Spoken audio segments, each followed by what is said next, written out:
How are you guys tonight? We're good. We're good. You, Jay? Good. Good, Jamie? Jay. Thanks for having me. Yeah, thanks for having me, guys. So I've seen a lot of, like say, a lot of social media. At least you've been coaching your son so far over the last 2 months. I guess that hasn't been frustrating, at least, right?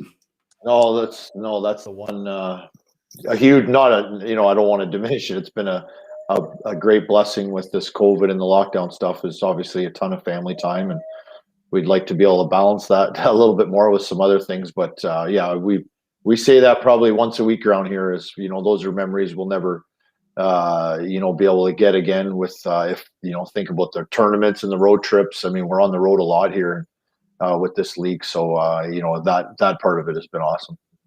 And the first question, I know you're back on the ice as practices.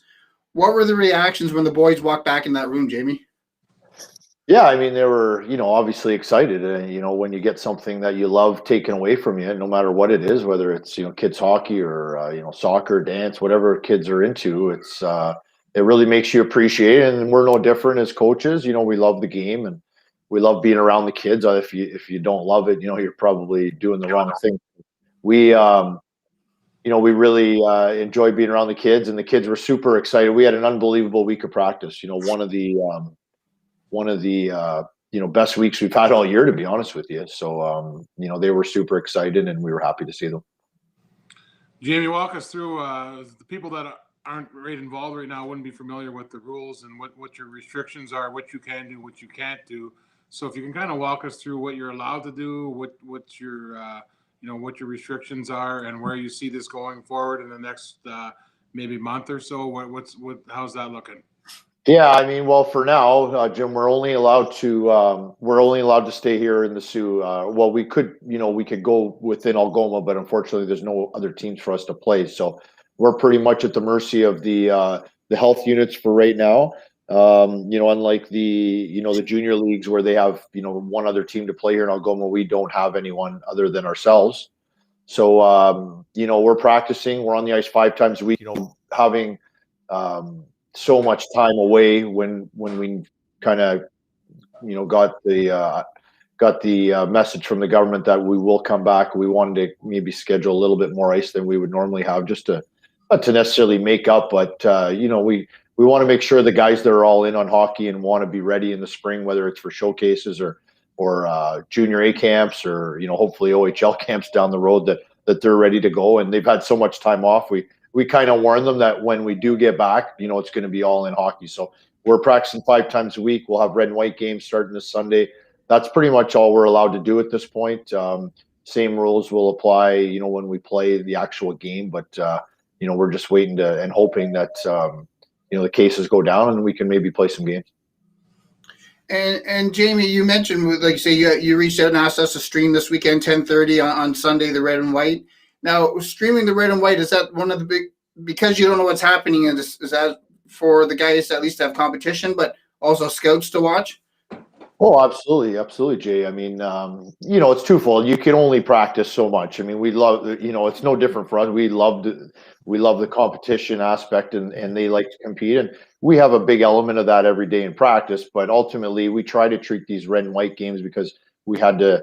I shouldn't even say we had to. We were, when you get locked down, you almost feel fortunate at this point. I'll take a red and white game over nothing at this point. So it's really about how we look at it as attitude wise. And right now, I would say we're fortunate to play these red and white games, and it's an opportunity. And that's one thing we stress to the kids is every time you get an opportunity to play in front of, doesn't matter if there's one scout watching or 100, it's an opportunity to showcase yourself. And so that's, we treat the red and white game the exact way we would a normal game, with our pregame meetings, probably a video session, our off ice warm up, and we try and, make it as similar as a normal Great North League game. And, like we were talking about before we came on, the game has been really competitive, and, usually we have something on the line, you know what I mean? So it's, hopefully it'll be another good game on Sunday. Now, Jamie, will you contact scouts and say, listen, we have a game at this time, it'll be streamed, or we'll send a video out to you? How exactly does that work? Yeah. I mean, I'm in pretty much like a weekly weekly dialogue with a lot of the guys. It's one of the benefits of doing this now for a few years is you kind of have a pretty good database of guys you talk to, whether it's GMs or director of scouting guys, or just your northern local scouts. So I would say there's a group of about 12 or so guys who I talk to on at least a bi-weekly basis, and so I let them know during the lockdown that what the plan would be, that we'd be having these red-white games, and then certainly once it was official that we would have one, they're all aware and they're all excited to watch. And they've watched before, and they'll definitely be tuning in. We've even discussed the possibility of filming practices. Certain elements of practice. They don't want to see us line up in the blue line and go through flow drills all day, but if there's certain elements of a practice that can kind of show a player's skill, whether it's battle drills or line rushes, things like that, they might tune in. So yeah, I mean, it's pretty good. They've it's been pretty positive, the response in terms of them wanting to watch, and I would expect at least 3/4 of the league to be watching on Sunday, if not live, then definitely they'll definitely watch it when it's available afterwards. And Jamie, December 5th, we streamed it for you guys there, and I was a little skeptical, but there was no contact, there was no face-offs. It was like watching 3-on-3, but it was very entertaining. Is it staying that way, or are we going to see a little bit more 5-on-5 for this red and white, or what can you do here? Yeah, it'll be 5-on-5, Jay. I mean, we started playing 5-on-5 probably after that last one, so it was we play 5-on-5. I mean, we have 22. That was the one good thing.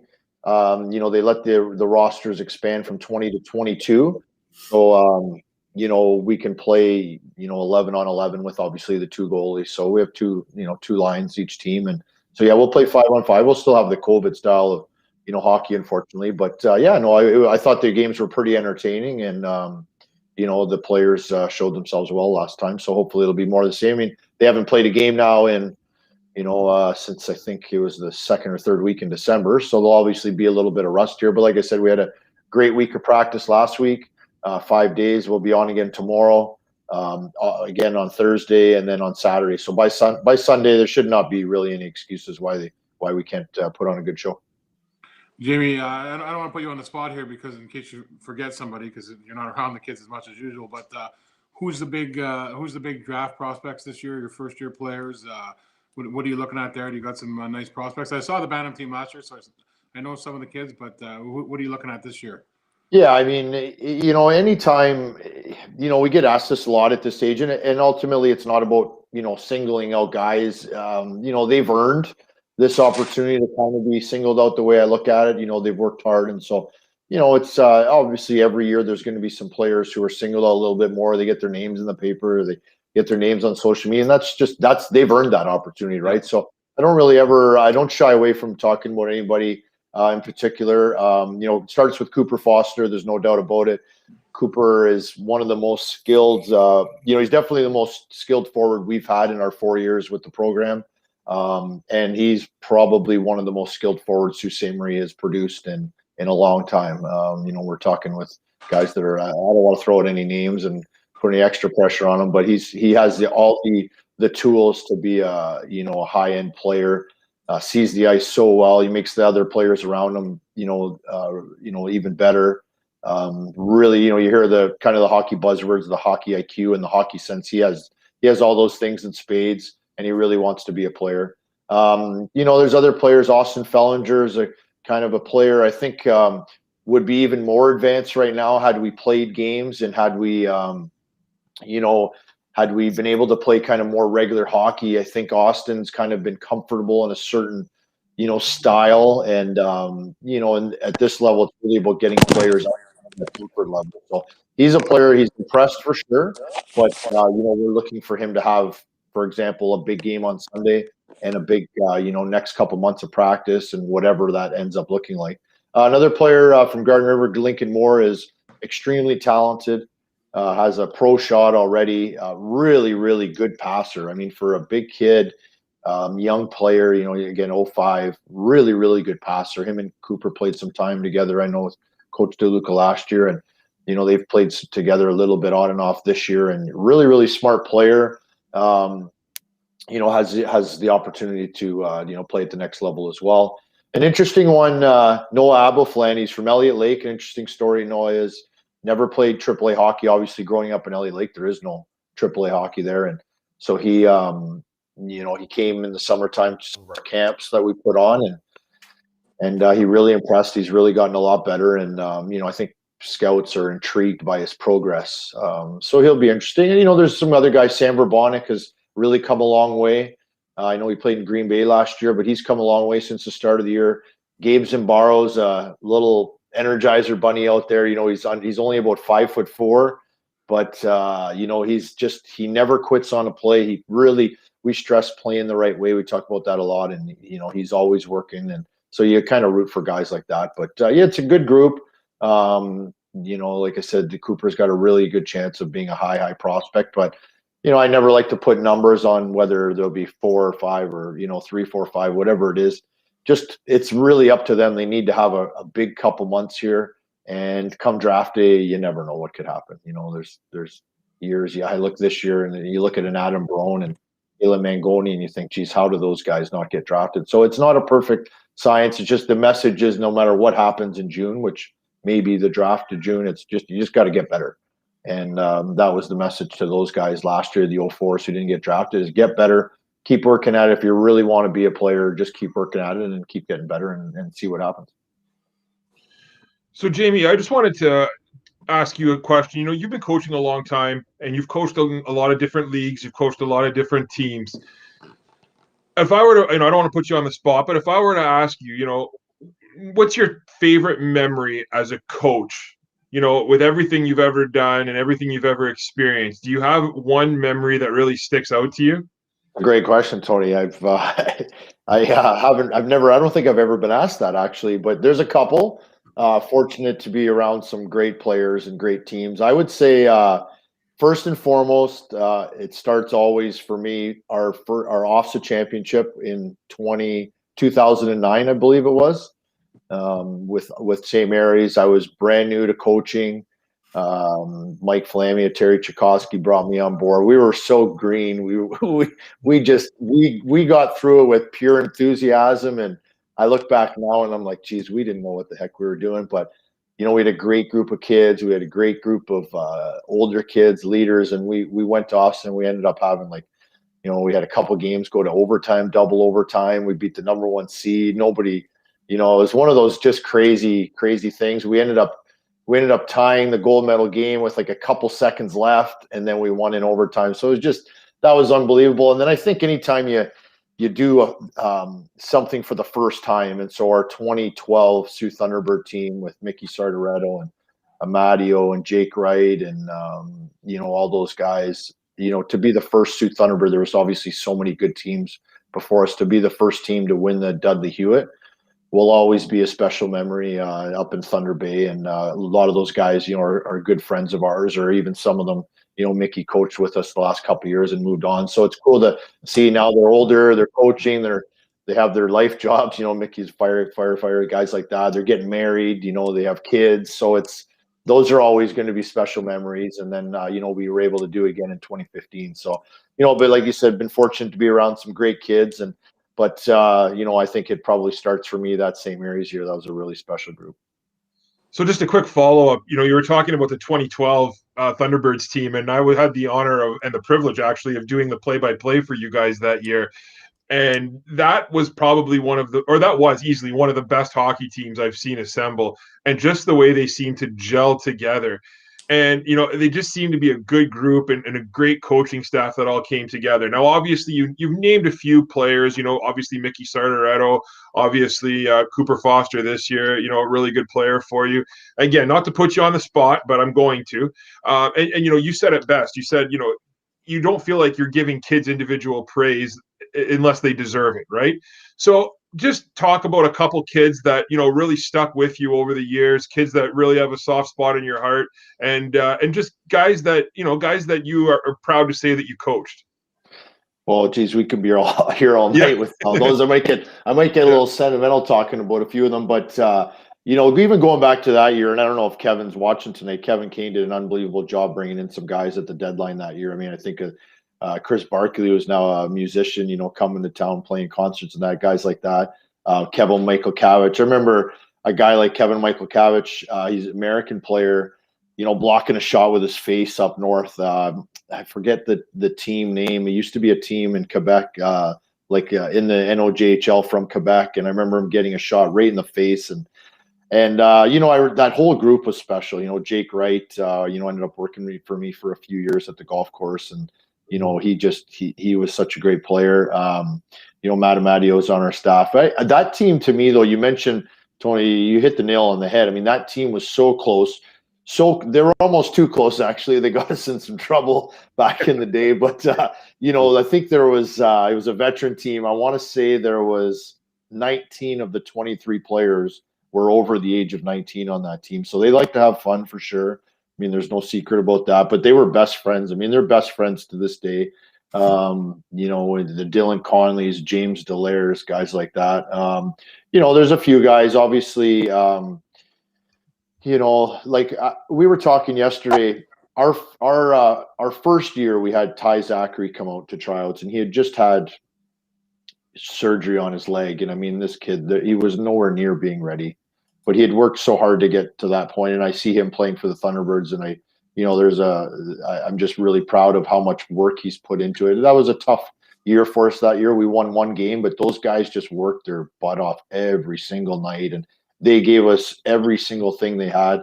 The next year we had, obviously one of, Sault Ste. Marie's best products in the last little while is Jack Mateer. And when you talk about there was a few years where players started leaving to go other cities, and, credit to his family, an unbelievable family. They said, no, we're going to stay here. The Sioux is a good hockey town.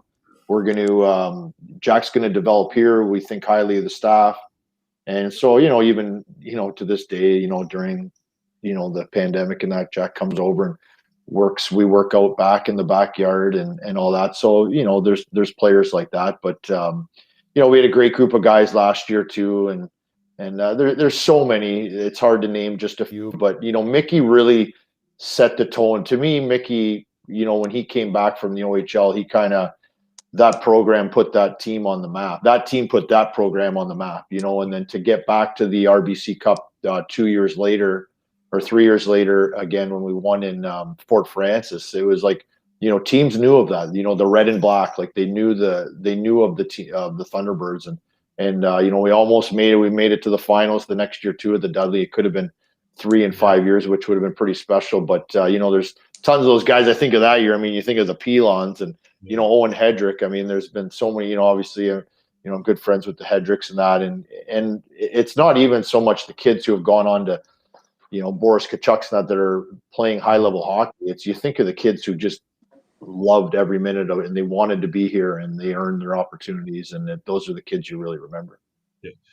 Well, I can tell you that being part of that 2012 Thunderbirds team, you guys, it was special to watch, and I don't want that season to be forgotten, especially here in Sault Ste. Marie in the hockey community, because what you guys did was just spectacular to watch. So again, congratulations, and thank you for bringing that to the city and having a hand in that.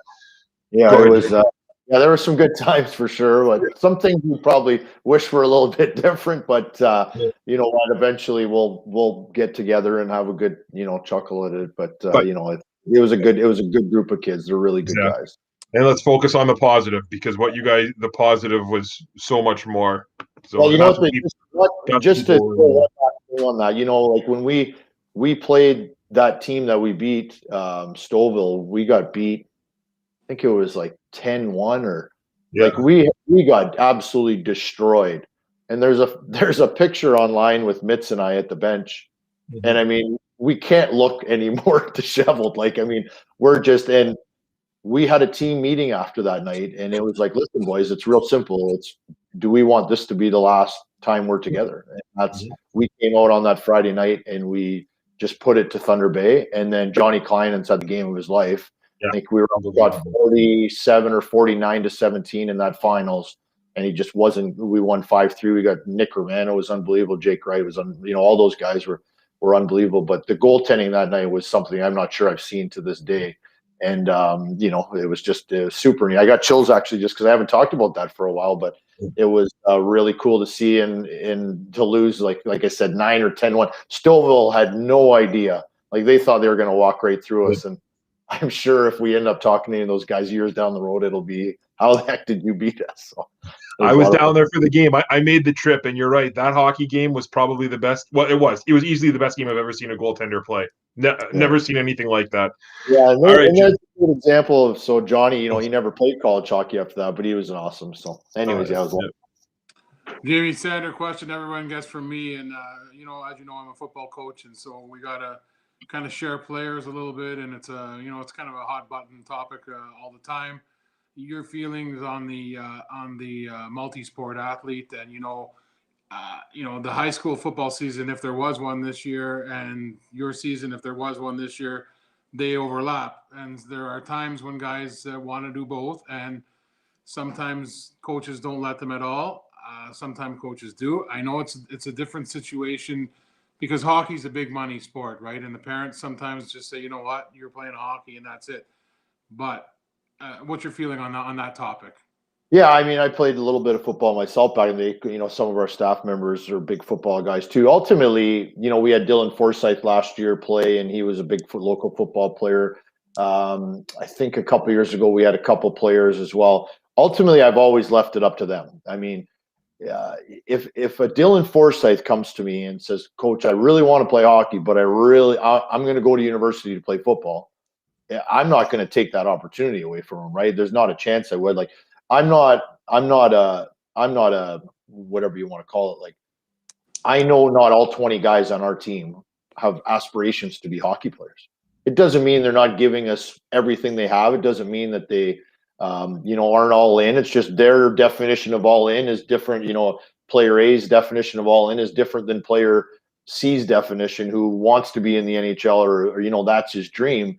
Whereas another kid, he loves hockey, wants to be on the team, will give you everything he has, but at 3:30 on Monday, Tuesday, Wednesday, he's giving everything to the football team. It takes a special player, I think, to Absolutely. a person to balance. That's the big thing, right? You have to be able to balance. There was a couple other guys that played football too, but I've never told a kid that they can't play. And even last year with Dylan, I know I think they had not this past season, obviously that was canceled, but when he played for us, I guess 2 seasons ago now, he had like a semifinals or something. We had a practice, I think it was a Saturday or something. And I said, "You're going to play football. I mean, your team needs you."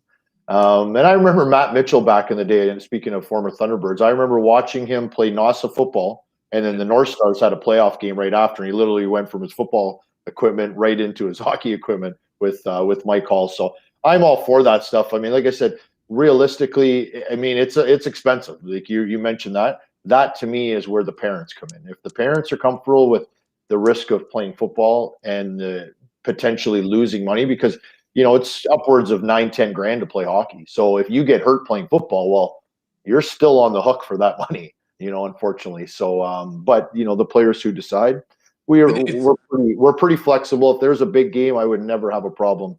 And it's a bit of a two-way street too, right? I mean, on our end, we got to kind of decide, is this player worth having? Sometimes he misses 2 practices a day. I remember coaching Kevin Smith back in the day. He was a good hockey player, but he was a really good football player.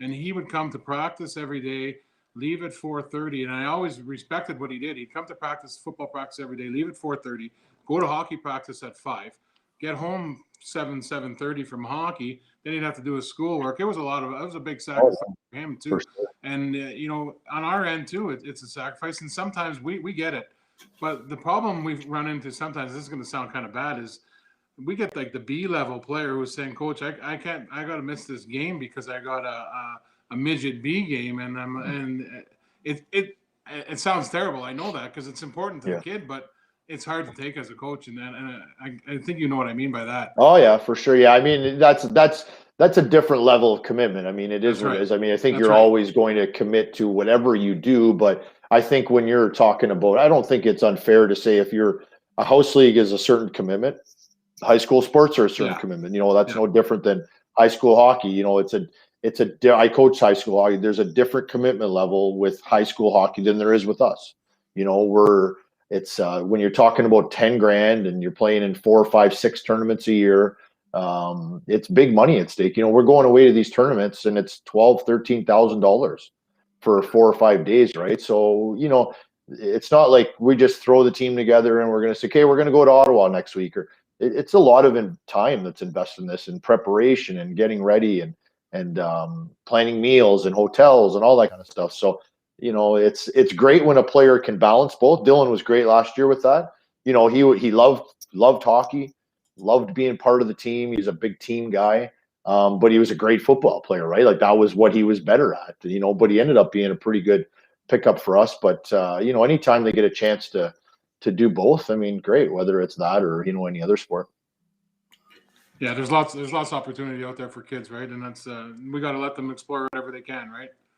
So, Bono or Jay, you got anything? Yeah, it's funny. It's funny there, Coach, because you were talking about Matt Mitchell, and I had the privilege of coaching him in Sioux Minor. And the two best running backs I ever coached, hands down, were Devin Morrow and Matt Mitchell. Matt Mitchell was an Mitch is a absolute beast of a football player. He had a stretch in Sioux Minor where I gave him 15 carries and he had 12 touchdowns. We had to stop giving him the ball. He would run over kids. Yeah, that's what I was going to say. Maybe give the ball to somebody else. Yeah, exactly. Oh, I know. He's a big boy for sure. But I'll never forget that day. I was really impressed with. I remember his shirt. By the time you get to NASA or whatever, the field's terrible. You know what I mean? It's usually bad weather, and I remember him just coming off being full of mud and all that. It was great. I remember I asked Sandy one time because I said Sandy, his father. I said, Sandy, Matt was a better. And this was after he was done playing hockey, and Matt was a good hockey player too. I said, Matt was a better football player than he was a hockey player. And Sandy said, yeah, I know that. And I think he knows that too. He said, but he loved hockey. So that's what he did. And that's totally understandable, right? But he could have went pretty far in football. I think he was a good athlete. He's a beast. Yeah, he's a beast. Yeah. So my last question, Coach, for you is this. And I like to ask coaches this because this is something, obviously I'm a coach too, and we all are here. What's the one lesson that you like to teach the kids that come through your system? Or what's the one thing that you would want kids to say, hey, Coach Henderson taught me this? Is there one message that you really like to get across, or is there one thing that you really like to focus on? Especially, we're dealing with young teenage boys and they're very, impressionable and things like that. So what's the one thing that you really want to focus on, or you want kids that come through your program to get? I think for me, it starts with being a great teammate. I mean, it's just we're talking about football. I mean, the ultimate team sport. But hockey's right there, and no matter what level you're at, whether you're young growing up or you playing U18 hockey or U16 hockey, you'll have Coach Deluca on there next, and whatever level they're coming up, if they're not good teammates and they're not trying to do whatever they can to help the guy next to them and vice versa, it's going to be really hard to make it in anything you do. You know what I mean? Like you talk about starting to, life post hockey or, post hockey life and going in the workforce and that. And if you're not somebody that anybody wants to work with, it's life's going to get pretty lonely for you. And when the guys call, when the GMs and scouts and they call, they want to know what's Cooper Foster like in the room. What's this player like in the room? What's he like to coach? Is he a guy that, listens? Is he a guy that really wants to get better? And so that to me is the first thing, is just love the game. It's hard to make somebody love it. If you don't love the game, it's going to be really hard. So we try and stress just to love it. I would like to think that we try to mix in as much fun as we can, but to me, like, just be the best teammate you can. And if you do that, then, there's going to be opportunities for you to get better at the game because you'll probably love it. If you are being a great teammate. And then, like I said, post hockey, you meet people in university, you go to work, all that kind of stuff. But for me, that's a huge one. There's not many guys that have made it in hockey, or have done that well in life who aren't great teammates.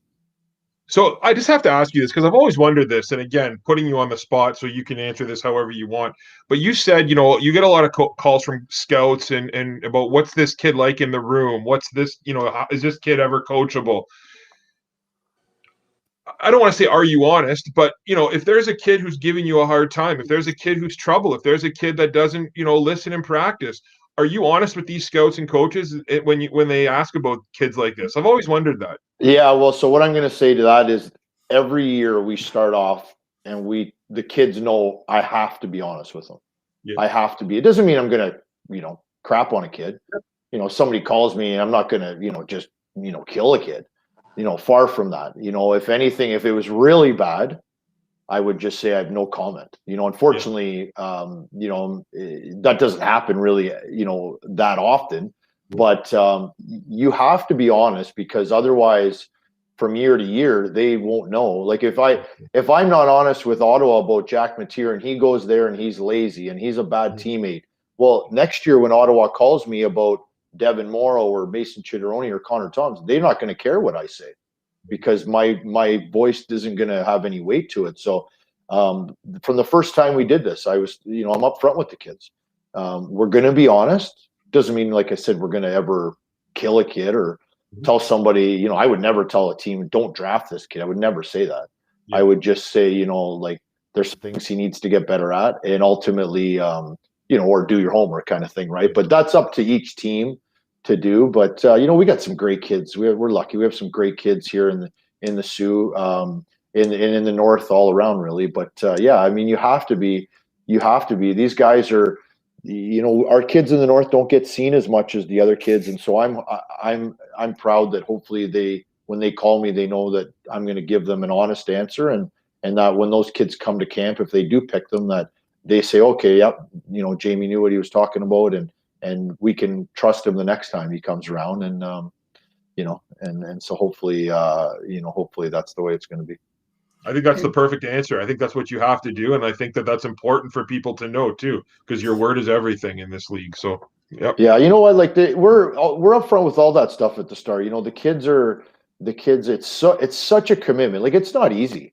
You know what I mean? Like we're in the social media world. They have school. They have the pressures of all that. With there's girls on the scene and this and that. It's not easy. And we have this expression, and I spoke with the team today at length. I was on the phone for an hour today with one of the top teams in the league. And, there's people who like hockey, and then there's hockey players, and there's a big difference. And if you can't just like the game, it has to be, like you said, one guy likes to watch games on TV, and one guy's out in the -30 weather trying to get better during a pandemic, and he was referring to Mateer, right? So it's like, those are the guys that everybody wants. And we got a lot of those kids here in the Sioux, and for not every kid's going to make the OHL. It's not about the 3 or 4 or 5 kids who have a chance. We want the kids to play, like I mentioned, Ty Zachary. I mean, 3 years ago, I never would have thought Ty Zachary would probably play junior hockey, right? So I get as much satisfaction of seeing a guy like that work his, off to get to that level. And to be an impact player. He was a great player for us last year. They were one of the best lines in the league, and that's on them. And whether they end up being NHLers or OHLers or NOJHL or CCHL, whatever it is, I mean, just love the game and see how far it takes you, and and go from there. Jamie, 2 last questions. Before the Christmas, some of the junior leagues in Southern Ontario were wearing masks, like underneath their hockey masks. If Sudbury said, yes, we will play, but you guys have to play that way, would you do that? Well, yeah. I mean, I don't think there's any doubt. I've seen a few college teams wear them during practice. I don't know if I've seen any actual games, but all of our players are wearing the bubbles, which the NOJHL, like the league didn't mandate that, but we just kind of took it upon. I know Timmins did the same. I don't know if the other teams did, but we took it upon ourselves to have the kids all wear bubbles as well. I mean, who knows what the science is behind that, but I think at this point, Jay, our kids would do anything to play. I mean, there's no doubt about that. And the last question, you said the draft might be pushed over to June, and kids do fall through the cracks, but can you, as a AAA coach, do you put a little bit more emphasis maybe this year on not pushing a kid on a team, but promoting them because of what's happened? It's a great question, Jay. I would say that there's no doubt. Like I've been working the phones a lot because the thing is there was a little kind of hidden league going on in Toronto in August and September where all the Toronto kids got to play a lot of games. I've heard who knows with rumors, but I've heard anywhere from 15 to 25 games these kids got. So, and our kids just won't get to that point. So for sure, but it doesn't mean like, I can't just push a kid, Jay, because I like him or I think he might be able to play. You know what I mean? Like I gotta be sure. I have to be sure that this player I really strongly believe in can make the next level. It doesn't mean I'm not going to talk to a certain team about a certain player who may, it doesn't mean we stroke his name off the list. It's just, I've probably spent more time this year for sure, only because there's so little for them to see. So, and the other thing too is I see Coach Luke on here is, we got a couple of great prospects. So anytime you have a Jack Mateer or a Connor Toms, Mace Chinneroni, or a Cooper Foster on your team, that's going to draw more attention. And so it's been twofold. I've been trying to stay busy with the phones because we haven't had much, like keeping them updated. This is what he's like in school. This is what he's like in practice, because they don't have the tournaments to see them. But at the end of the day, it's also because, that just shows how high end a guy like Cooper is when you get a guy like that in the Sioux, it's like they have to do a ton of homework. I mean, I remember, I'm going on here, but I remember in Jack's year, I mean, every team, it's a couple hours a week with every team. I mean, because you can't miss on a first rounder. You just can't. So you have to make sure when you have that one pick in the first round, if it's, you're between Cooper Foster and the next guy or this player and that player, that you have to nail that pick. And so there's a lot of homework. They have to do a lot of homework. And like I said before to Tony there, you have to give them your honest assessment, because next year it's going to be somebody else. And hopefully if we're back here coaching again, it'll be somebody else in a couple of years. So you just have to be honest with them. Now, Jamie, last thing before I let you go, what is it about Jack Mateer your son loves so much? Well, obviously when he was born, Jack was playing and all that, but Jack's just an unbelievable kid. And he went to, he came over for Christmas last year and brought a little Ottawa shirt over for him. And we went right down towards the bench. We went to see Jack just after Ottawa arrived there at the rink. And so he's grown up at the rink, right? Which a lot of coaches' kids have. And so Jack's just he's been raised the right way, as we all know. And so he's been really good. I would say it's more so what, Jack has just been so great to Brady that Brady sees that. And he's got the Mateer jersey in he's got his old Sioux Thunderbird jersey from his minor midget year in his room. He's got a sign stick in his room, but that's the way I was when I was a kid too. I mean, when we were really little, I have all the time in the world for the Mateer family. The whole extended family was absolutely unbelievable for us that minor midget year. And, we hope that he has a big summer. If they have a draft, we hope we hear his name earlier than later. Well, thank you, Jamie, and we can't thank you enough. And is there anything you'd like to add before we let you go? I'd like to listen to Coach here. I've been blabbing. Let's. All right, Coach. Look at the nice hair he's got. I got this long nice COVID flow. He's got it tight there. So I'm going to listen into Coach here, and he did a great job with with the guys, and I know they speak highly of him. And it's been a really good group. Like I know he told me that before, but this 05 group, they're great kids. Coach, I talked about, they asked me, what we're looking for. I said, they'd be great teammates. These kids are really good kids. They're well behaved. They have good manners. They're well behaved. They're kids that make you want to go to the rink. So I'm sure you had a big part of that. So kudos to you. So welcome, Dom. Like you say, can you explain a little bit? Jamie explained to us about his season. For you as the U14, can you talk a little bit about what you've done so far this season?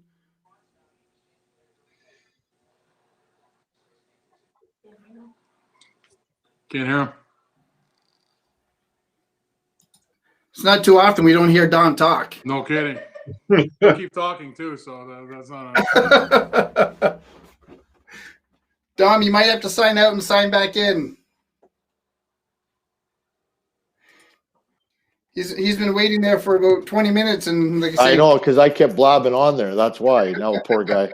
You guys you made a mistake putting him second. You should have put him first. You would have been waiting forever, though. Jamie, what's funny is, Jamie, I talked to Dom earlier. He told me that he wanted to bet me that you'd have a Toronto Maple Leafs shirt on tonight, but I don't think you do, eh? No, I got the team sweater on here. We just finished a family dinner He here. wanted to bet me, and I said no, so I should have bet him.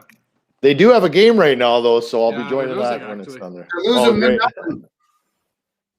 Now, I'll shut up soon as Dom gets back on there, but I'm happy to fill some. You know what? Just getting back. Well, like, you know, Dom's been around for a long time, and he's done a great job with. You know, like it's not a. This isn't like a. You know, they get here and all of a sudden they're a great prospect. I mean, those players have been. You know, they've come through the system, and so it's never really about our. Yeah. Just about our team or Jamie Henderson or any other coach on our team. This is really a group effort. You know what I mean? From the time these kids are 7, 8, 9 years old, this is about, I think we're at a point now in the Sioux, we can finally see like we got a good group of guys and there should be no reason why every year we're not getting a few kids drafted here at this point. And so hopefully that's the direction we're heading. and that's one thing I want to, I guess, say is, and I'm not trying to say over the years, but in the last couple of years, right from, I guess you say, Adam right up to the U18s to the Thunderbirds, everybody's starting to work together to help with these kids, right? Over the years, there's been little feathers ruffled. This organization, like this age, where you guys are trying to all work together now to develop these kids, right? Yeah, I mean, it's never going to be perfect. I mean, let's be honest, it's not going to be perfect, but ultimately, if you have people that really are committed, and that's the biggest thing. I mean, when you go to the rink or the coach is prepared or they have a good plan. Is everybody on board? It doesn't really, if Coach Deluca is doing one thing on his page and they get to, me next year and it's totally different than anything we've ever done, that takes some time. So I think we're all kind of a little more on the same page now for sure, and supportive of one another. And but like I said, it'll never be perfect, but I know we're doing the best we can. So Jamie, while we got you on here still, I got a question for you. So it's no secret how much time hockey takes, especially as a coach at this level. You have a young son. I would actually interrupt you and say most people have no idea, Tony. Fair enough. If my wife wasn't putting my son down, I'd probably put her on here because, even today, I was on the phone for 2 hours between the Sudbury coach and a director of scouting in the U18. I mean, it's really, and I hear that all the time. It's no secret how much time, but realistically, most people have no idea. But anyways. Go ahead. Sorry to cut you off. Oh, that's fine. But just before we get to Dom's, I'll finish my question. You have a young son at home. What gave you what gives you the motivation to continue doing this every single year? And was there any hesitation to, a lot of times you see when people have a kid or when that happens, a lot of times they'll step away or they'll take a break. Just talk about the supports you have at home and just and was there ever any thought to stepping back? Well, it's not just my wife's amazing, as everybody who knows her knows, but it's not just her too. I mean, like tomorrow we have practice, and so my in-laws will watch Brady. I'll drop him off at 4:45 and I'll pick him up at 7:00. That's every Tuesday, basically from September until April. So it's really a team effort. It's the whole family has to really chip in, and she just understands how much I love it. I just absolutely love being part of the team. I love helping kids get better. I love promoting kids. I just love everything about it. And I've really loved that since I don't see that going away. It's that's just what I like to do. So it's, Cole and I have some things going on, kind of on the side in the development world that we really want to grow with a company called CJ Hockey. And so we're excited about that. And, we just love it. And she sees that and she's super supportive. That's great. Dom, can you hear us? Yeah. Can you guys hear me now? We got you. Yeah, we can hear you. Oh my All right, Lord. go ahead, Jay. Hendo. All right, nice to hear from you. I told Jim earlier, I said I was waiting for the Austin Matthews jersey, but I didn't see it. My son actually gave me crap because he makes me wear a jersey when he wears one, but I didn't hang it up. So I was sitting on the chair. My 3-year-old gave me crap yesterday and said, "Daddy, why is your jersey not hung up?" So anyways, I'll let you guys grill Dom there. But Dom, you've done a great job this year with the last couple of years. So I'm going to tune in here. I'm going to mute myself. Awesome. Well, Jamie, again, I wanted to give you some props as well, because I think for our midget program too, you and I getting to know each other more and more over the last few years too. Like I feel like the right guys in that position to really promote these guys and the things that you do for them. You go above and beyond. And I think you're very good at what you do. You're a passionate guy. You care about the kids too. I know that. And I know the work you put in, not just coaching, but I think it's a lot of stuff that a lot of people maybe wouldn't be able to do the time you put in it. And again, with scouts and helping in all those other directions with these guys and really promoting these guys, especially the guys that are, again, looking to make it a career. So again, hats off to you too. I know you love it. I know it's something you're pretty passionate about. So maybe Thanks, Coach. Yeah, that's no problem. And we're done now pumping each other up, guys. Now we can, I was gonna say when I'm Okay. looking for an agent here in a couple weeks, if I get dismissed, you're my first call. So and the only other thing here, okay, before we even get going, I gotta ask Bono about the Olympic medals in the background. It's like I feel like I'm intimidated. There's 148 medals in the background. Bono, what's going on? I have to make myself feel important. Well, partition. I can't even talk. Participation medals. That's exactly what it is. They're from eating contests, Dom. They're from eating contests. I didn't realize a multi-sport athlete in the background. You have no idea. That's incredible. Well, Don, before we get into it, can you? Jamie had talked about it. What has your season been like with the U14 junior hounds? You know what? I was fortunate enough to get a really good group of kids too. The 07 group, Chris Huxon was the coach, and he had some good people along the way with him. Again, really nice group of kids. But I think Jamie will attest to the fact that it's been great doing a lot of work with them, and again trying to, especially as a first-year coach with new players. A lot of the guys that have been with their groups for 3 and 4 years, you kind of build something. But I found this year kind of odd in a way.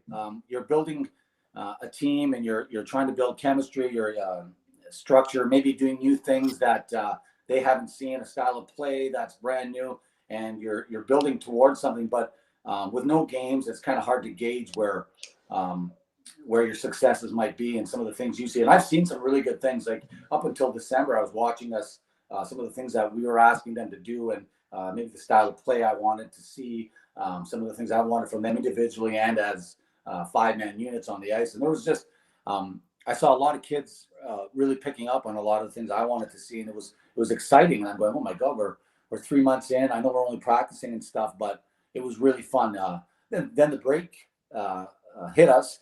And again, it's 2 months off. It's like starting over again. So a lot of the habits that you saw that, and they're not necessarily all bad habits, but things that you were, again, hoping and teaching and hoping to get out of these guys. It's tough because we haven't found anything to work towards, and not saying that in a negative way, but it's, I think Hendo would say the same thing, where when you have a plan in place for your team, you're building towards, whether it's 5 and 10 game increments, whatever you're doing, but you're building towards something and looking towards, you have an end goal.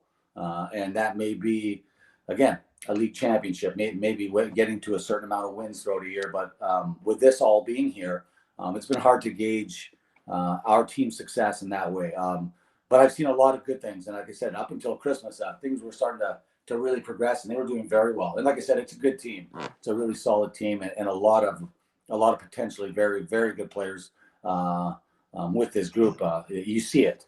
So for me, I know I'm going on and on, but it is such a different year. And coming back even last week and seeing what the 2 months does to the kids. Yeah, they're playing outside and stuff too, and that was probably a bonus for them. They got maybe some extra time to play with their friends and do the outdoor rink and maybe do some other things. But again, it's 2 months away from what we were doing, so you're kind of almost starting over again, especially with a new group. Like I said, it's my first year with them, and I'm trying to instill some of maybe my philosophies or the things that I like in the game. So that being said, I think it's been successful, but again, it's hard to gauge right now. So and again, we don't know where we lie, and I know Hendo, they're in the same boat there too. We don't know where this is going to take us. So day by day.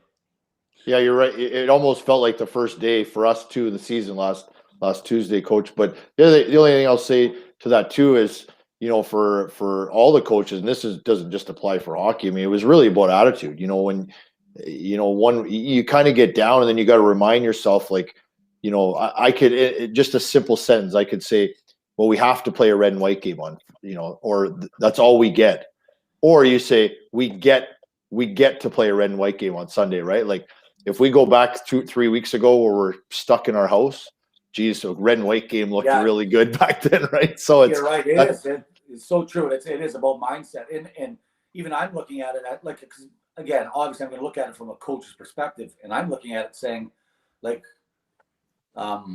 there's something we want these kids to work towards. But at the end of the day, too, I got to be happy that these guys are back, and guys, they're ecstatic to be with their buddies again, and that's the part that I know that they love, and I love it too. I'm happy just to see these guys too.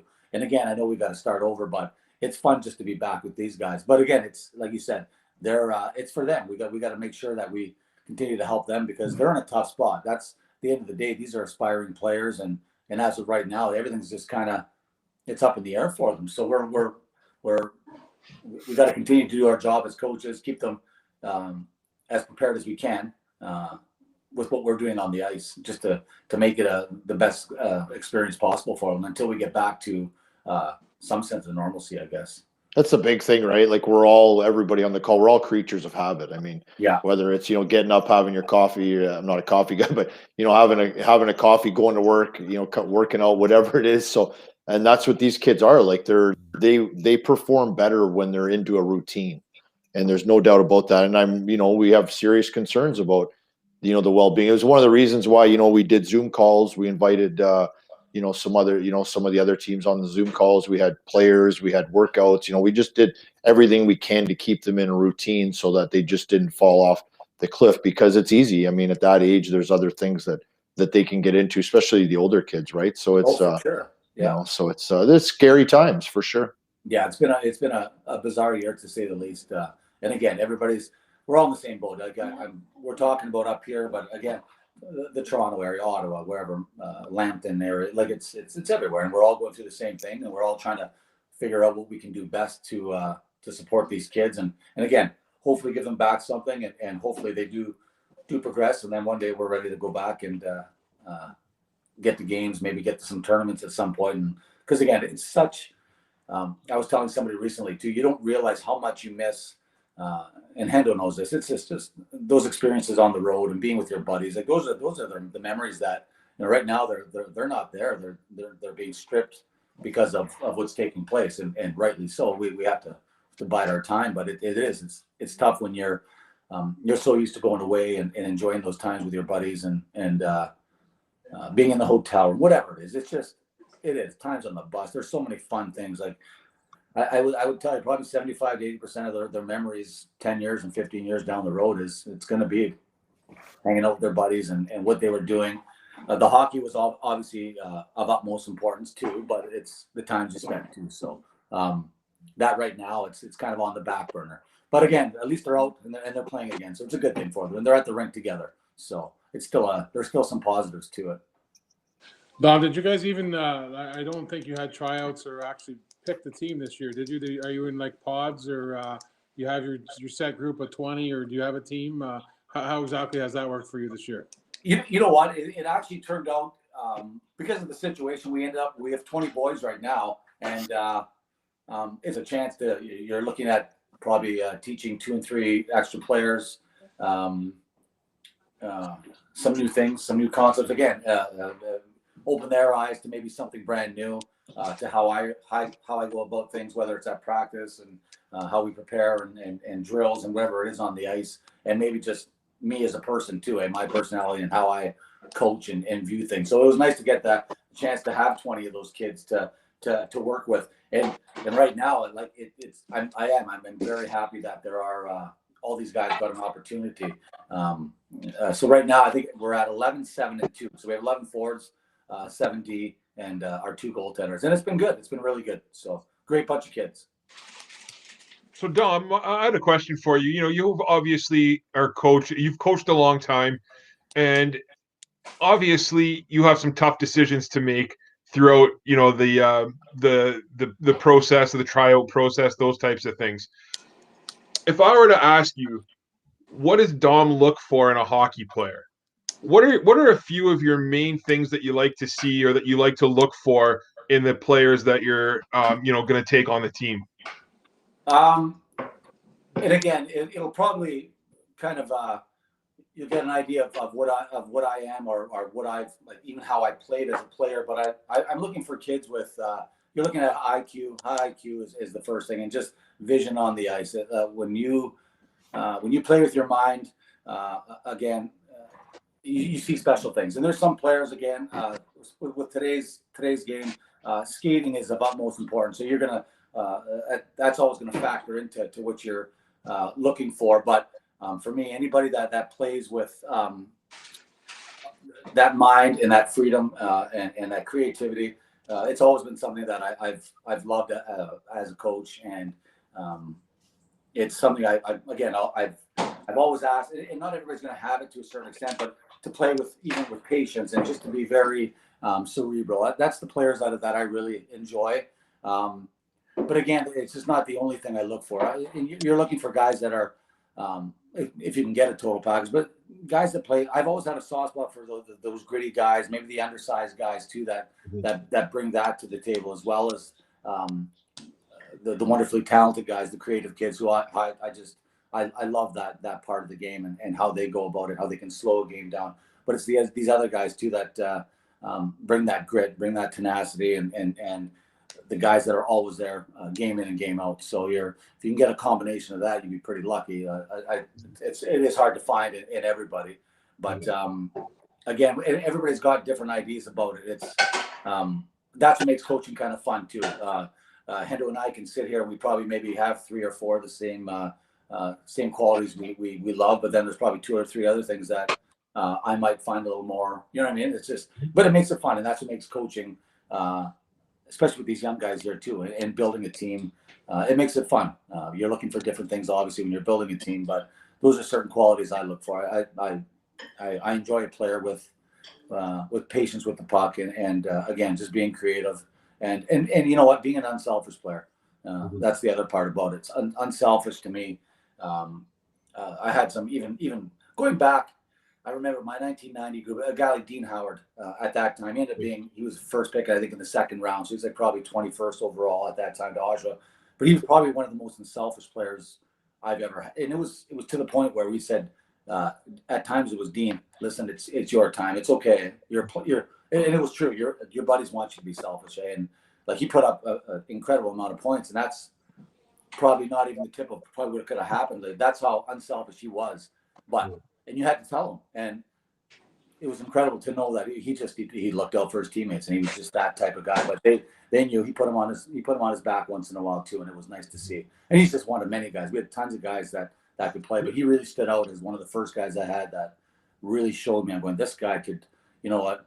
I couldn't believe how he utilized his teammates, and you would never know that he had 50 goals or 3 goals. Like, he was just that type of guy, so unselfish and so unassuming, very humble. So that's what you want. And question, this is for Jamie and Dom, and you usually don't hear this in the interview, but it's something to ask and talking about young men. When it comes to making your roster, having to talk to those young men saying that you didn't make the roster, how do you deal with that? Dom? Again, it's about, I'm a pretty positive guy, foremost, and I think my ability to communicate, I think that comes down to it too, and kind of when you have to tell somebody that hard news, it's always important to, again, you got to give them that list of things that are positive and the things that you did really enjoy, or the things that you thought that they did do very well, and then again, let them know that there are some things that are still question marks for us, things that they need to continue to work on. And again, it's about how badly they do want it. It's never easy to tell a kid that as of right now we don't think you're good enough, because it's again, it comes down to, again, it's my word against somebody else's who might think he was there. So it's a really tough line sometimes, and it's one where you hope you made the right decision, and you want to let that kid know that you do have so many good qualities, but again, somebody else has those too, maybe, or we're looking for something else with our team, and let them know that there's the things that they can work on. If they continue to do that, there's always that possibility they'll get another look. And that's another thing we really try to, you know what, come back with that mindset, come back and keep working hard. Because I'll never say you don't have a chance to make our team. You can never take that away from a kid. If somebody comes back and does the things we're asking, it's going to be tough, and they improve and they work and earn a spot. Then we've done it before. We've cut players after 1 year and brought on different players, and that was just because these players have come in and continued to work hard and earned a spot. And I'm sure Hendo's done the same thing when guys have maybe went back to the drawing board and said, you know what, coach is saying I got to do this, and they've done it. So kudos to them. So that you got to give it up. So you can't blow smoke up their you know what, their behinds, and let them know that if you do this, you're going to get to a certain point, and if they do that and they earn a spot, then you mean that it's like I said, it's all on them, and it's good to hear that they can do that. And you got to give them the props. You got to give them that opportunity now that they've earned it. It's certainly not the most favorite week of the year, right, Tom? Like, you're excited. It's the worst part of the week. You're excited to have your team finally, but especially with the U18 level, as Dom knows, a lot of these kids are getting cut for the first time. Some of these kids have played AAA their whole life, and then they get to a division with 3 age groups, and you can't take every 15-year-old. And Dom could tell you way more stories than I can about the guys that he knows that didn't play AAA at 15 years old. But right away, top of my mind, like Brett Finley, Matt DeGastini, guys like that, who never made it to U18 hockey until their second years. Yeah. You mentioned cutting a guy. We cut Caleb Mangoni last year. Caleb was like 5'1". We were worried about the physicality of the league. We had a pretty good team. Then we ended up having somebody back out, and he came on, had an unbelievable attitude. And this year probably would have been the best undrafted U18 in Ontario, maybe, right? So it's at the end of the day, like Coach said, you have to be honest. Like, to me, you have to be honest with the players. And sometimes it's so close, you're splitting hairs. There's all these factors. And then sometimes it's not as close, but you still want them to feel good about themselves and be positive. But it's definitely not, it's not easy. And Don mentioned the great kids. I mean, those are the ones that really kill you. Like, we've all had kids that you're just like, you want to be, because people don't realize the amount of time we spend with these kids. Like Don mentioned, the bus trips and the hotels and the practices and the meetings and all that. Like, we spend more time with these kids, I know I do for sure, than my wife. Like, for the winter season, there's no doubt I spend more time with these kids in a normal hockey year, right? Like, on the road. Like, I'm never with my wife 4 straight days. What's that, Jay? That's why she's happy, though, right? Yeah. So, but I'm never with her. I'm never in a hotel with her for 4 straight days, or like where it's like constant, like that, and it's whether she's working or whatever it is. So, you want to be with kids that you want to spend that much time with. Like, ultimately, right. it's they may not. I tell her, I'm honest with our group. It may not be the 20 most talented players. I want to pick 20 players who want to be great teammates, who love the game. Like, we talked to, I'm sure, you said how much fun it was at the rink this week. Like, last thing I want is a kid who just finished a 6-week lockdown and comes to the rink and I got to motivate. You know what I mean? Like, I want kids who just want to be on. Every single one of our kids was on the ice 10 minutes early that first practice. I mean, they love the game, and that's what you want. But it's like you said, it's a gut wrenching thing. And I remember back in my Thunderbird days having to trade players. I mean, it's hard, but you just have to. It's kind of like that Moneyball thing, right? Like, you just got to be honest with them. That scene in Moneyball, it's obviously a little more personable in minor hockey, but you're honest with them. And if there's things they can work on to get better for next year, and you'll see it. Some of those kids will take that and they'll never work, and they won't, and they're going to say, well, screw this, I'm going to go play this. And then you have your kids who are going to say, you know what? I'm going to go get better. I'm going to get in better shape. I'm going to become a better skater. And then they end up making it. And we love those guys, right? Oh, for sure. Yeah, and again, it's always the work that they put in, and there's going to be, like you said, there's obviously kids that are at a point where well, maybe I don't want to work that hard, or maybe I do have other interests. Because again, I know Jim, we were talking before about like there's a lot of multi-sport athletes. I think you guys were talking earlier too, and again, that's incredible to see. Like guys that can play 2 or 3 sports. That is so.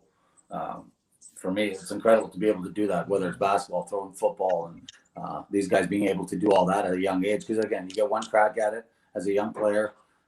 If you want to do that, if that's something you want to do, high school sports, that's great too. So, and again, that's where your interests lie. If you want to focus solely on hockey, that's another thing too. So, and you can never take that away from a kid. If they're that dedicated to one sport and that's what they want, then I can't say anything about that. If they want to do 2 and 3 and do other things in the summertime, and again, we've got to leave that up to them and let them find their way too. I think they're young enough where they got to be exposed to a lot of those sports and be well rounded. I love the fact that there's guys that play soccer in the summer and baseball and whatever they're doing.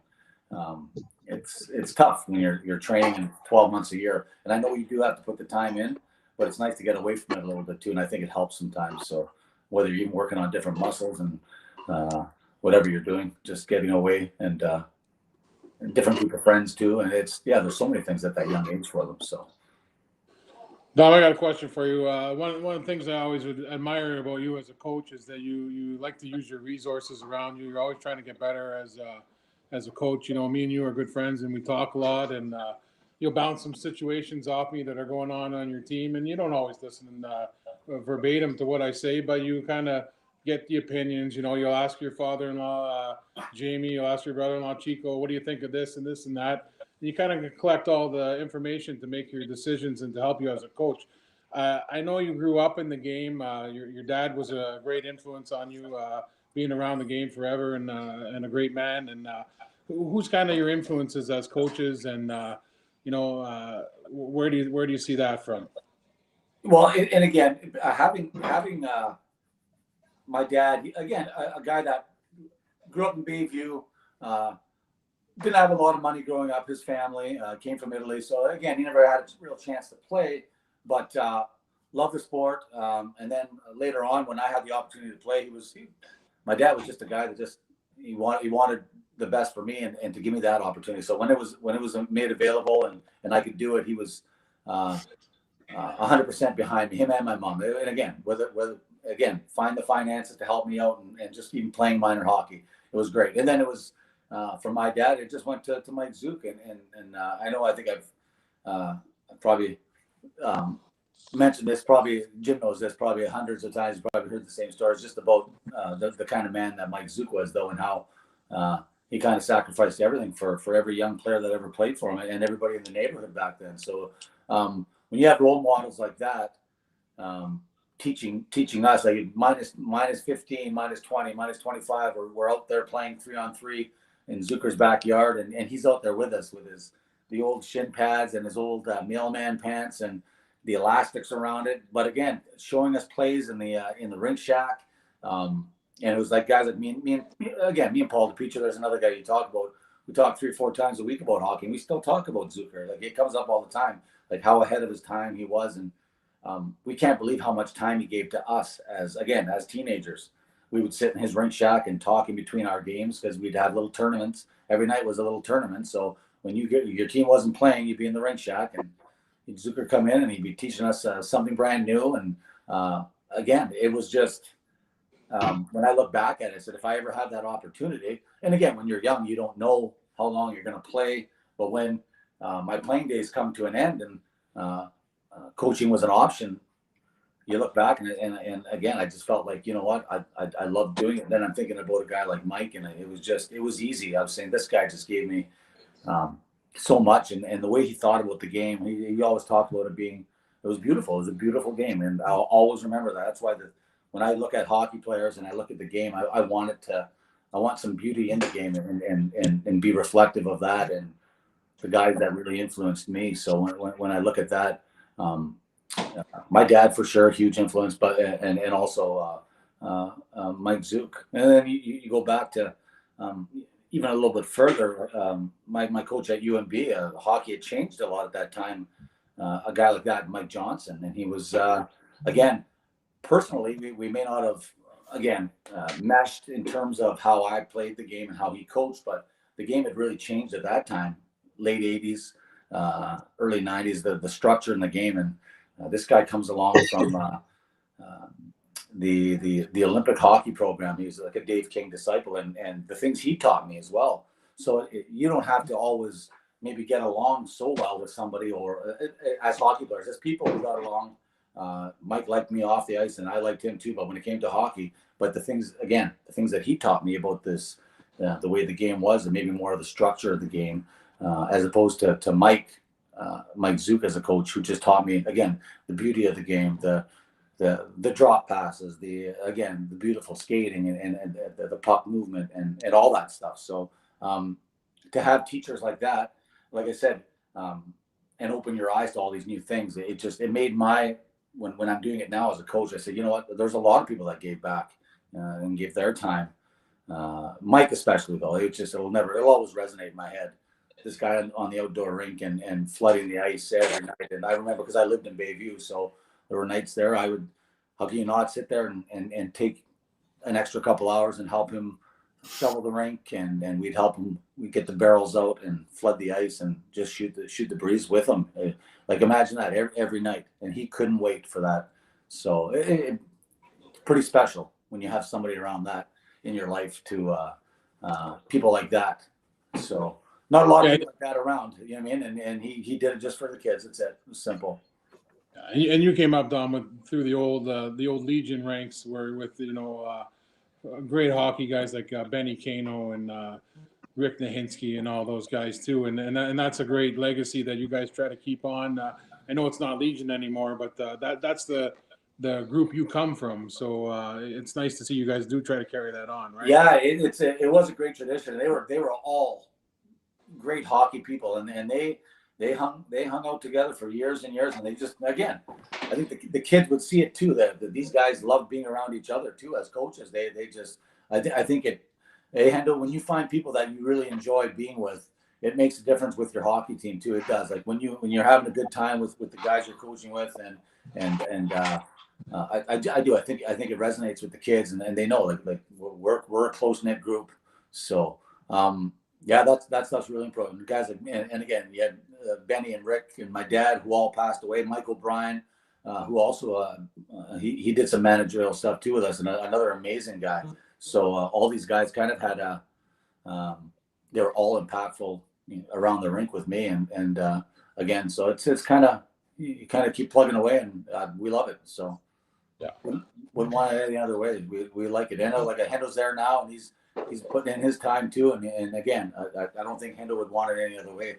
I know you love doing what you're doing. So Dom, I just wanted to ask you about your team this year and let you talk about the kids a little bit. But before we get into that, you mentioned a name that isn't well known, or isn't as well known as other famous hockey players from Sault Ste. Marie. You know, we all know about the Tyler Kennedys, and we all know about the, all those other guys that have played up there, and all the guys that have played for the Hounds, for example.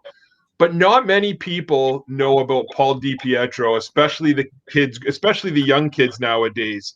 Can you talk a little bit about the Jesus of hockey and his just his run, what he was able to accomplish? And I'm not sure if anyone's ever seen. Oh, there it is. Jay found the clip right there. But just talk about his legacy that he has left in Sault Ste. Marie and around the world in terms of hockey. Yeah, you know what? He's another guy. Like I said, he's still one of my besties there, and we're kind of bummed out. He didn't get to come home last summer and spend some time. We do a little hockey school there for a couple of weeks together, and that part of it too is just being able to pull around in the summers, and we spend 3 or 4 weeks together. We can't wait to just again get to the rink, and we have, and the guys that come and help at the hockey school. The laughs that we have, it's everything besides hockey. This guy he's just a funny guy. He's pretty magnetic, I guess, and you're kind of drawn to him. He's always cracking a joke and making things fun. But as a hockey player, I was fortunate enough. I was a year older, but back then it was the split age groups. So Paul and I, we were line mates. We got to spend a year in Bantam together, and we played all year as line mates. And both of us who ended up being centermen. Paul played the right wing. I played my off wing on the left wing, and we had a different player with us that played center. But watching him even in those years, again, an undersized guy, and Hendo, you would even know yourself, and all you guys back in that time too. You're looking in the early '80s, like it really wasn't a small man's game, and you really had to be something special to find your way and to get through it, because between the clutching, the grabbing, and again, the fighting was a major part of it. So there was a lot of tough guys around, and Paul found a way with his high skill level, a beautiful skater. Again, another guy that just a creative hockey player. He just had it. And you know what? The bigger the game, I don't know if there was just something special. The bigger the game and the bigger the moment, the best he played. So in those situations. So again, just first of all, amazing guy, fun guy to be around. But again, his hockey talent, and again, the cup run with Montreal, again, something else. That Unbelievable. It was just that he's such a young guy too. So I think even him looking back, when he looks back on it, it was like you said, it was just a flash. It's so fast, so many things going on, especially being in the city where they won it. Like the stories, like he said, Dom, because it just wasn't. It was almost dreamlike, because you couldn't walk out of his. You can walk out of his condominium without, the people that were around and the buzz around the city. It was an absolute. And then I'll never forget the night I'll never forget. It's a funny story, because the night they won the cup, he calls from the dressing room, and I couldn't believe he called. It was like the 40 minutes after they had won, and there was a big hoopla going on, and he calls and we wish him well, and he said, yeah, he goes, hopefully we can get out of here tonight. He goes, but there's so many people at the rink. They ended up that night, I don't think they could leave until it might have been like we're talking early morning, like 5 or 6 in the morning, because there were fires in the streets and whatever. It was just crazy. So yeah, that's how exciting it was at that time. But no, and then again, he left his legacy over in Switzerland, where he's still coaching now. He coaches in Lugano this year. Yep. He's an assistant coach there, but yeah, he brought a lot of happiness to a lot of fans over there. Like one more story. It's just funny, when he was winding down his career, he was ready to retire, because he finished in Zug. There was a team in the second division that asked him to come back and just play for a half a year. He was pretty much done, and he goes back, and a security guard at one point had said to him, they had just finished a game in the second division, and he says, you got to go outside. There's a bunch of fans waiting for you. He goes, what do you mean, a bunch of fans? He goes, they're all from his old team in Zug. There was a fan bus following him to one of his games. So he goes, he couldn't believe what he saw. He goes, again, yeah, great guy. Just and again, he always says, he goes, he's had the best job in the world. He goes, he's never had to work a day in his life, and now he's coaching. It's been a fun ride with hockey. He's got a lot. I mean, it's funny. It's funny because, again, we think about the Esposito brothers, we think about all these other people, but, one could easily make an argument that he has probably been the biggest ambassador to the game of hockey from Sault Ste. Marie, just strictly based on what he's done overseas.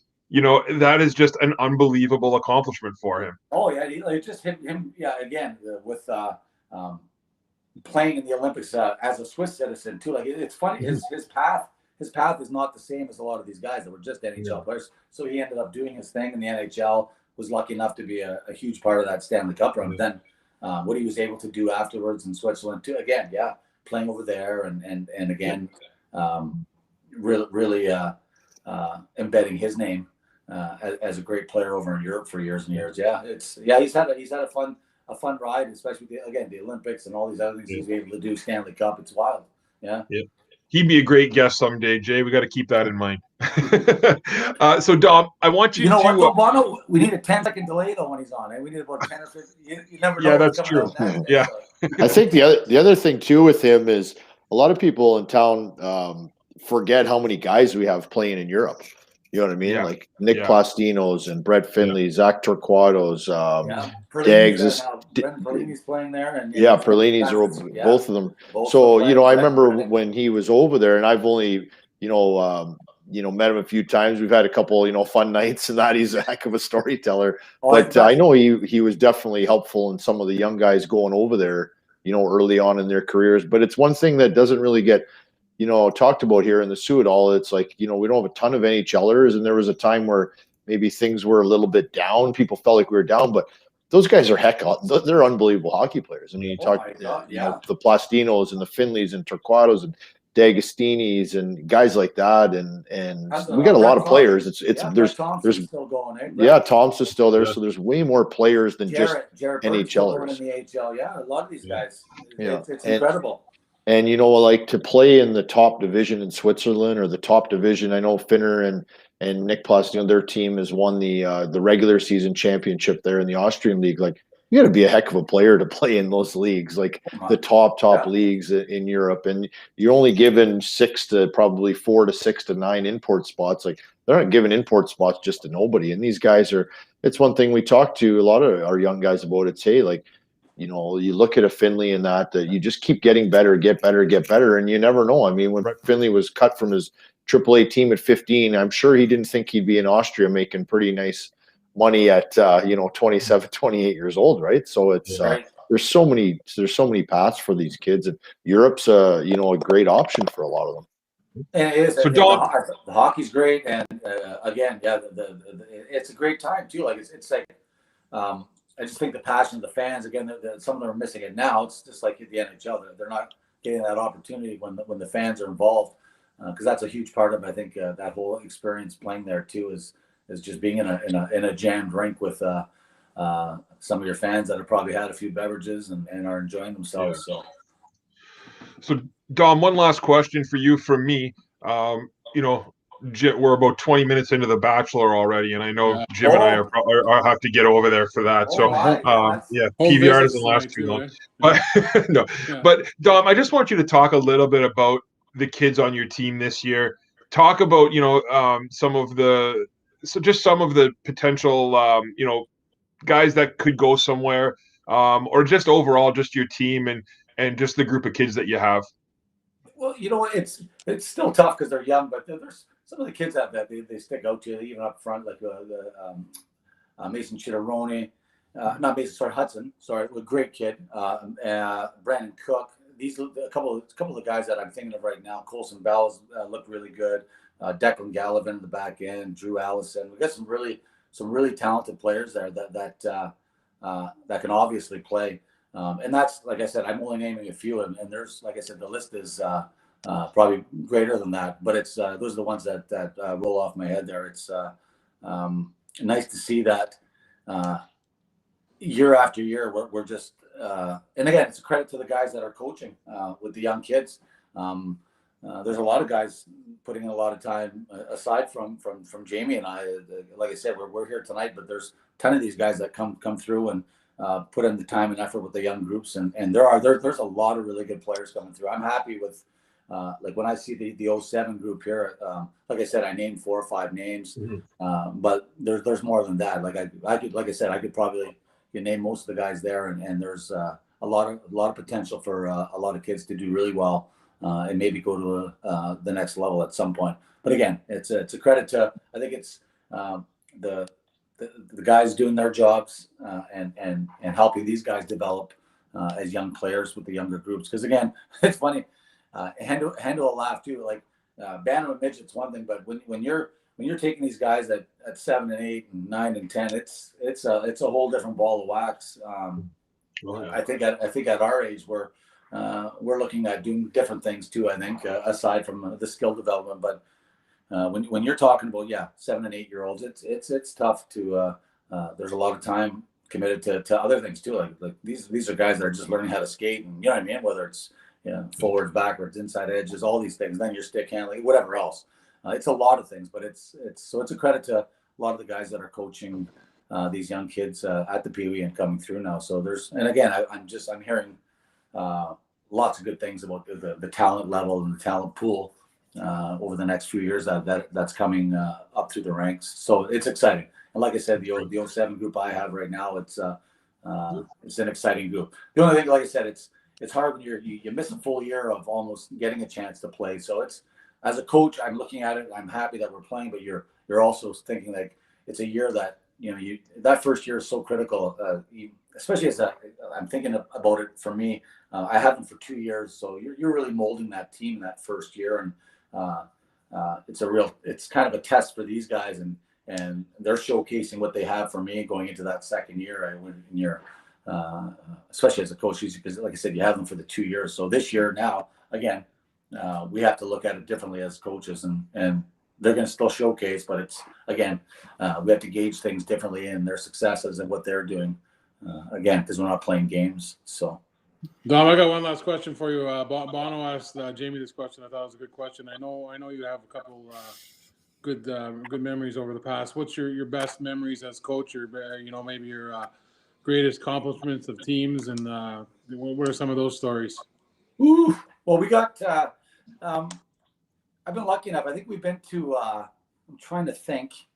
I think 5 All Ontarios. Like as a coach, so it was just nice to say that I've been to 5. We were lucky enough with our '92 group. We won a bronze medal with that group.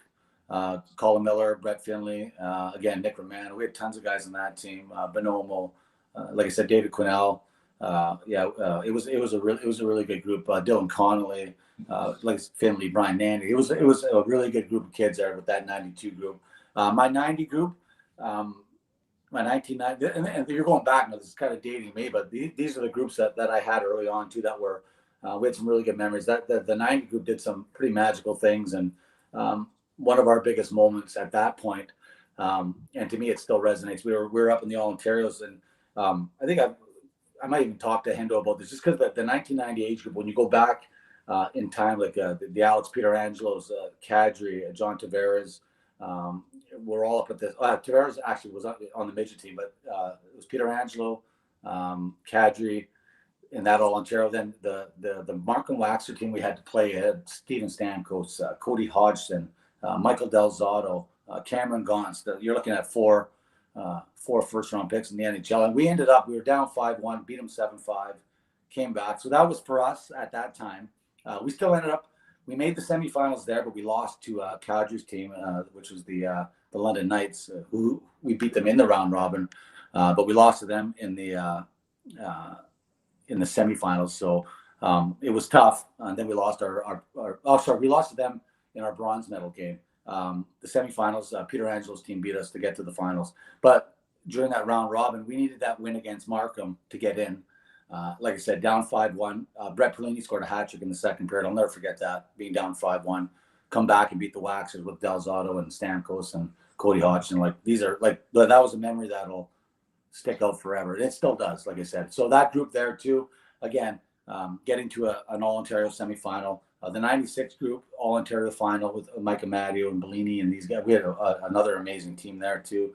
Anthony Stefano, Grandinetti, tons of really good players in all those groups. So for me, when you break it all down, and Hendo will tell you that to get to an All Ontario and to fare that well, and to be able to get to a semi or to win a medal, like with the '92s, we were lucky enough to take home a bronze. The '96 is a silver, and like the '90 team, who I thought was so talented too, could easily got to a final, but it was just such a talented All Ontario. But all 3 of those groups, and again, nothing against the other teams I've coached over the years, but those groups there's 3 of them where we did some really good things in the league, and then you have a chance to showcase your talents against the best in Ontario. And it's, again, I always go back to Hendo, but it's the best feeling in the world, because you're always looked at as that underdog, and we kind of relish that underdog role, especially being from the North. And it feels so good when you're beating teams from those bigger centers, and nobody's ever going to tell you differently. You got to embrace those times. Like, you know what, here we go again. Somebody not giving you the credit you think your team deserves, and then next thing you know, you're looking at a W. And again, for the kids, it's just an amazing feeling. All the hard work they put in, and those are the memories they'll have those forever. Again, they know the David and Goliath kind of things that they've had to go through over the years.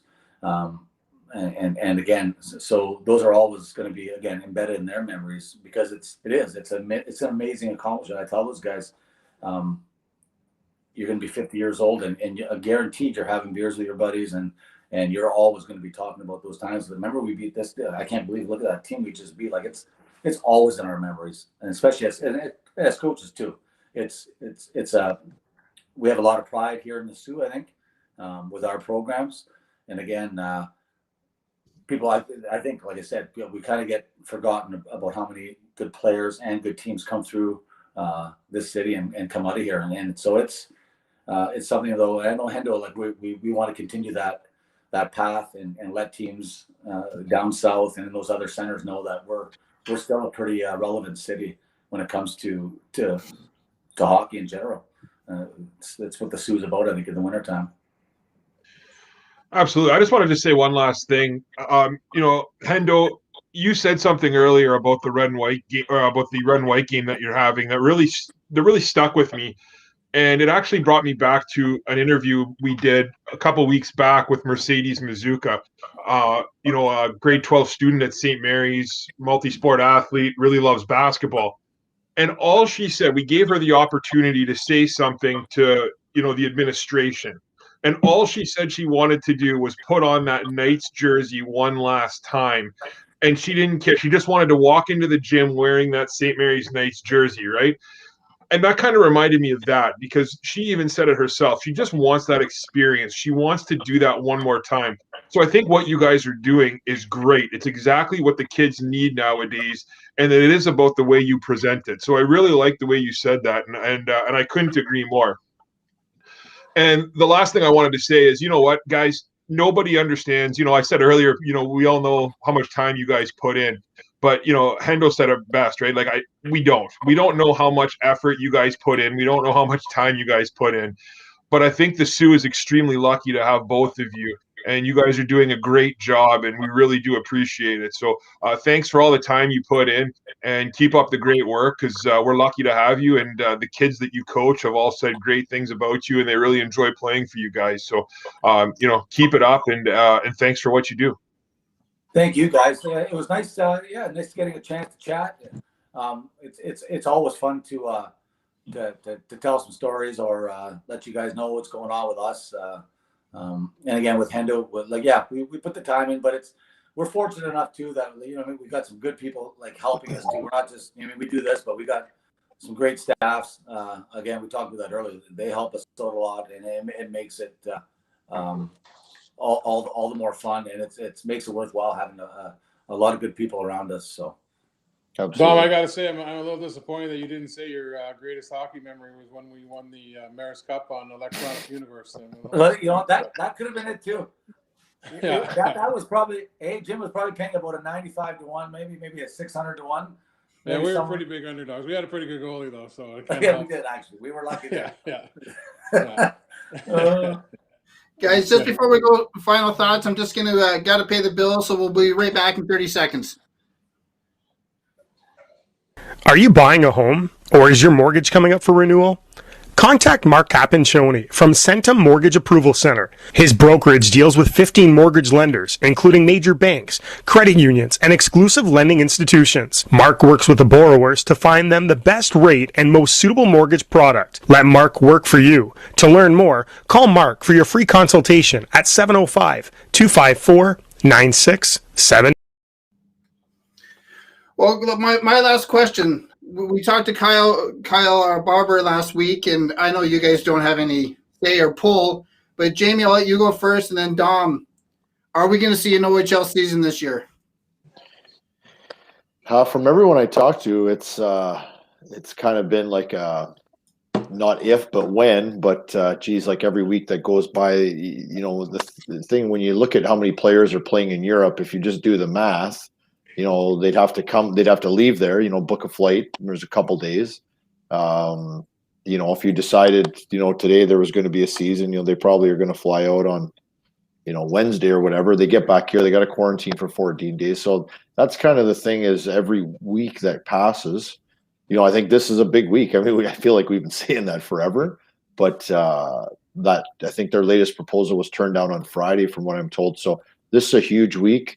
I know there's some huge financial, ramifications to having these bubble cities. It's not just as simple as saying, "Okay, let's have a bubble city." It's super expensive, and these kids are treated unbelievably well in the Ontario Hockey League. There's no doubt about that. So I know everybody's fighting like crazy to hopefully get a season. I know they're it's tough when we look south of the border. The USHL is playing, the North American League's playing, the U18 League's playing, the every league you can possibly imagine, it seems like, is playing hockey, and it seems like we're the only ones that aren't. But at the end of the day, we always, we talk about being safe, but I mean, it's, I skated all those guys from the Babers and the Cole McKay and the Stevensons and Matiers and all those guys, and every day they came to the rink and are hopeful for a season and worked hard.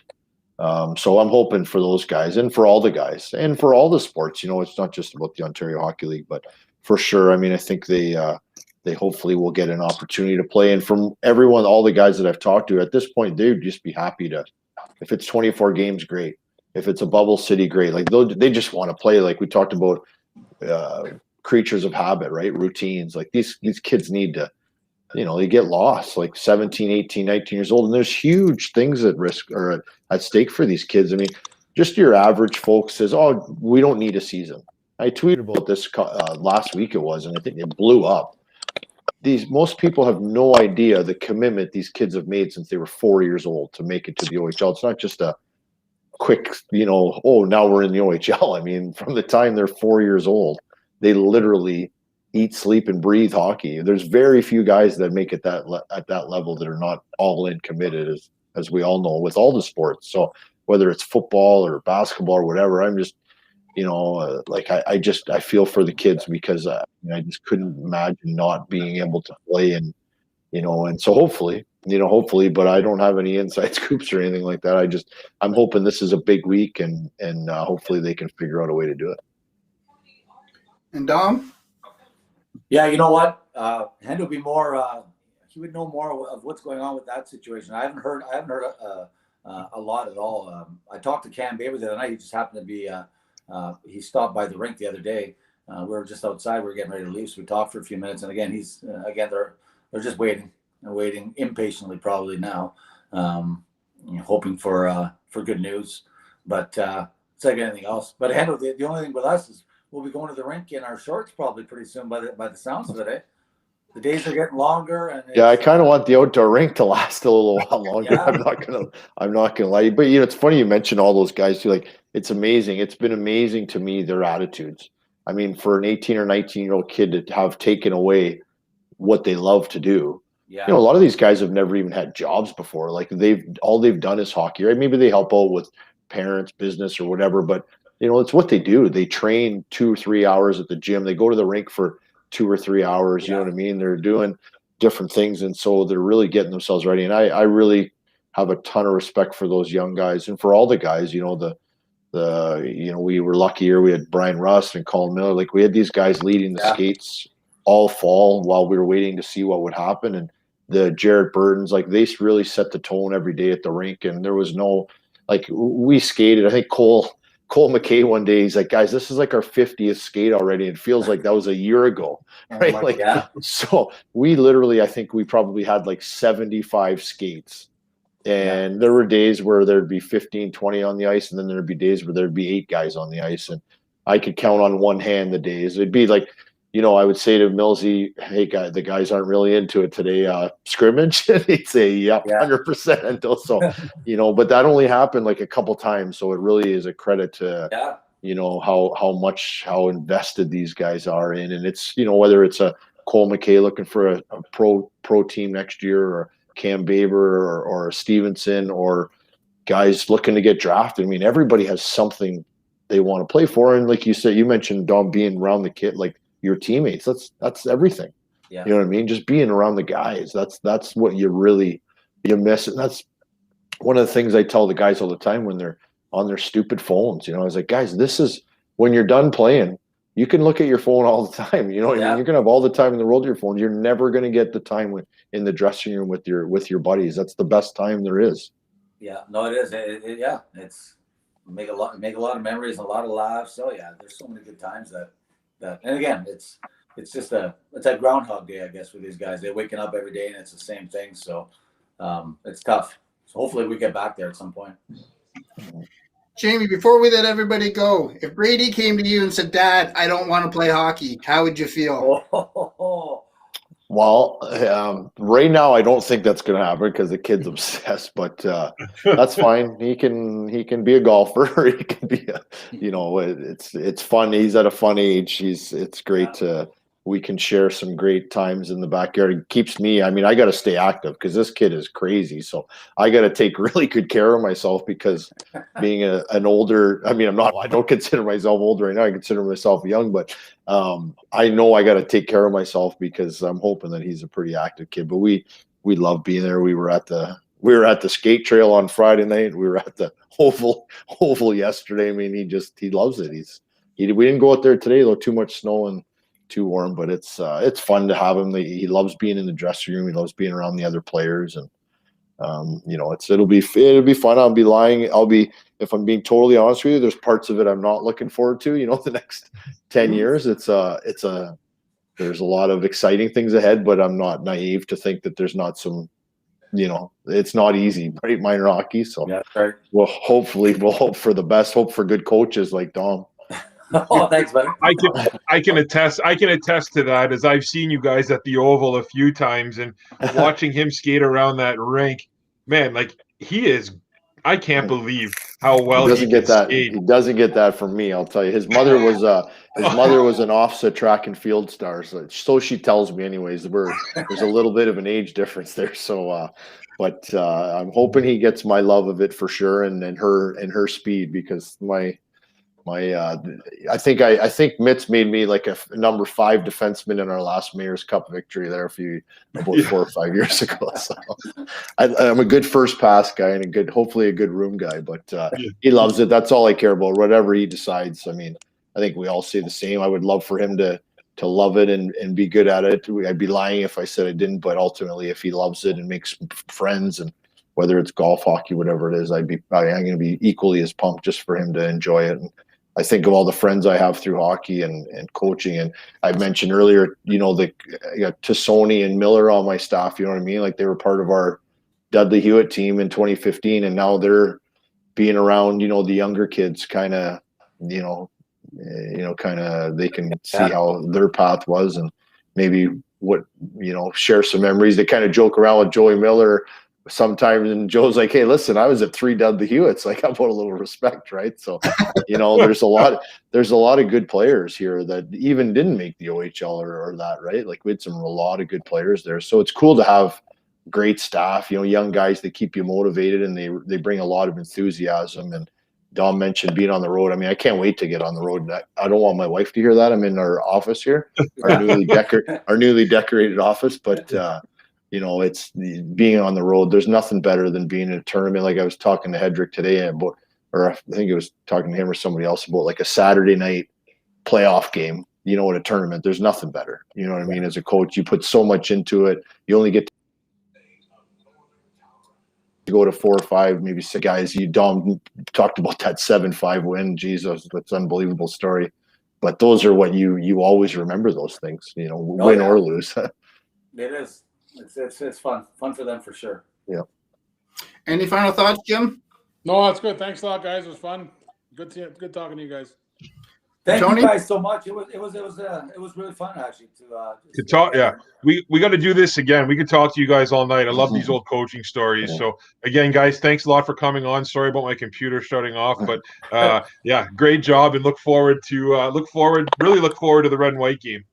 Awesome. Perfect. We'll see you guys on the weekend. Thanks a lot, guys. Everybody can follow the red and white game on Sioux Sports TV at YouTube on Sunday at 10:30 when, like I say, Jamie's red and white team will play. Thanks, Tom. Thanks, Jamie, Jim, and Tony, and we'll see you next week. Thanks, guys.